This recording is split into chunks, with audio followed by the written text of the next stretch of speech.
Hum Jumbo, fellow adventurers, is Mike Dooley with a really amazing question that was posted yesterday. Thanks for posting your questions below on Instagram and or Facebook. I am the thoughts become things guy. I'm not the first person who have uttered those words, but I did derive them for a t-shirt sold in a souvenir market a long time ago. Thoughts become things, choose the good ones. And it hit me so that there's probably no other three words in the entire English language or any language on earth that says so much about where we fit into the equation of reality creation. It is the end all and be all of living the life of your dreams. So from time to time, I get an amazing question like this one. So when someone dies unexpectedly in a car accident or a heart attack or anything really, was this part of their thoughts becoming things? Was this what they wanted to happen? How do we view events that seem unexpected and devastating if we are supposed to view life as everything happening the way it should and all of our dreams will come true? Things like this continue to be very confusing and don't seem to follow the truths. Okay, so what I have for you might poke, it might be abrasive, but it is the light of truth and it will resonate with you as you let it percolate and sink in. Sometimes, and I've got a lot of background for you on this one, sometimes the only way our thoughts can become things is for us to be drawn through unthought of territory.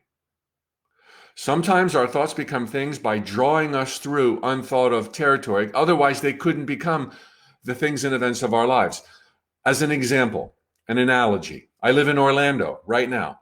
Sometimes I drive to Miami, love Miami. South Beach, Brickell Key, Collins Avenue. It is so cool. I'm even learning the language these days, literally. When I get in my car in Orlando, that's where I'm starting. I'm thinking thoughts of South Beach, South Beach, South Beach, baby. But now I've got to go on a journey on I-4, the Turnpike, 275, I-75, A1A. And on that journey, I will pass smiling faces in cars. I will pass middle fingers in cars. I will pass rest areas. I'll stop somewhere to get some food. I'll have a conversation. Things will happen in that 3.5, 4 hour journey that I did not think about ahead of time. But because I can't just manifest myself in Miami yet, that means I need to be drawn through unthought of territory. Does that mean absolutely anything could happen and the next car that passes me turns into an elephant?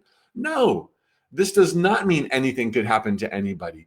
Everything that does happen on that journey to Miami will be predicated based on all of my other thoughts about nature, about life, about reality, about human nature. And that's going to dictate on the fly the kind of occurrences I'm going to meet.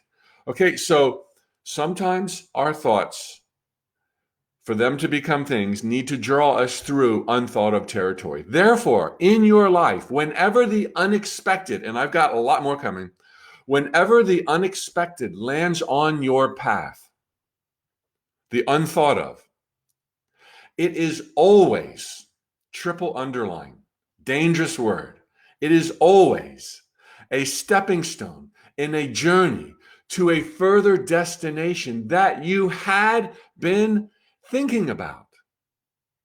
Now consider this. Most people don't operate their lives thinking strictly of end results and destinations. I'm going to go here. I'm going to walk in the sunshine. I'm going to live in wealth and abundance. I'm going to be surrounded by friends and laughter. Most people think thoughts like life is difficult, God is angry, people are mean, and worse. So not only are those some of their destinations, but the road to their arrival is going to be bumpy and crazy and hurtful. Okay? Now, the unexpected, cancer, heart attack, devastation. Okay, this is the part that's not always so easy. But a lot of times we have conflicting thoughts, and we think, I'm going to live in abundance and I'm going to be surrounded by friends and I love my life. Jerk, idiot, moron. People are so awful and God is putting us through tests. Those kind of thoughts don't make for a pretty cake. Okay, you're going to get good and bad and wonky and surprises. The people who think life is so brutal, they may well be predisposed, given whatever other thoughts they're thinking, to a sudden devastation. They may believe that they are vulnerable, that all people are vulnerable, that they could be having a great day and some moron drives their car right into them, or their body might let them down. It's let them down before. This person who thinks that life's a test, who really maybe lacks enthusiasm for living, who claims to want to live in wealth and abundance, friends and laughter, they may get a heart attack. This is extremely hypothetical. This does not cover every heart attack situation. But when people have crossed beliefs, crossed thoughts as well, they're going to have mixed up, unpredictable, seemingly devastating manifestations. And you can rightly say they never thought about that. They never did think about that.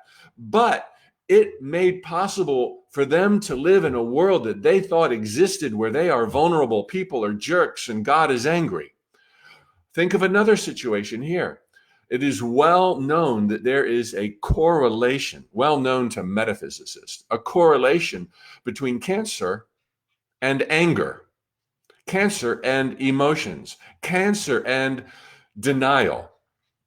This does not explain all cancers. This does not mean if you know somebody or if you've had cancer that any of those apply to you. But there is an indisputable, if you read the kind of books I read, connection between anger significantly and cancer, or other emotions and cancer. What is anger but a shutting down, a denial, a resistance to life itself? What do you think you're manifesting in your body when you're shutting it down? You might not be thinking, I'm shutting my body down, but you are shutting your body down. You're saying no to life. You're saying no to the morons. You're saying, I don't like it. It doesn't work. It's not fair. You want to see not fair? Check the CAT scan, okay? Prolonged anger or any intense emotion, as we all know, brings about wonky side effects to the physical body, whether you thought about those side effects or not, whether or not they've ever been diagnosed in another human being or not. We are so connected to the divine and infinite possibilities. We will find the suitable ailment that matches our focus on resistance, blockage, denial, vulnerability, etc. Okay, these are sweeping explanations that do not apply to all people, that do not apply to all cancers. The explanations do. My hypotheticals don't. Okay, so the good news here is you're inclined to succeed. Just get out of your own way. Do your best to think some positive thoughts and know that they are 10,000 times more powerful than negative thoughts. Do your best to resolve inner conflicts instead of resisting and fighting and thinking that you're vulnerable. I am a being of light. I am pure, God Almighty. I am here to thrive. I am pushed on to greatness. And then demonstrate with affirmations and baby steps that confirm the little bit of positivity you can muster up on a dark and dingy day, and you will blow the lid off of this joint because you're inclined to succeed. You're not vulnerable, not even to your own negativity, so long as you do what you can being positive to the best of your ability. Thanks for that amazing question. There's more amazing questions on doc. Stay tuned every day, spiritual tune-up. And if you really want a leg up on living deliberately through consciously chosen thoughts, thinking the good ones, creative visualization, look at the link below my Facebook right now or on my Instagram bio right now, and you will be taken to the sign up page for my 21-day visualization project, where for 21 days, I will guide you through a 4 or 5 minute visualization on friends, happiness, love, peace, you name it. It's all in there. 21 days Plus, you get a downloadable workbook, some assignments that are fun and easy to help you integrate this kind of thinking to be all that you can be. And that workbook will include tips on how to influence other people. You cannot manipulate other people. It'll give you tips, my 9 guidelines on creative visualization, and more. So check out the link below. You can sign up now. We're gearing up for our major first world premiere.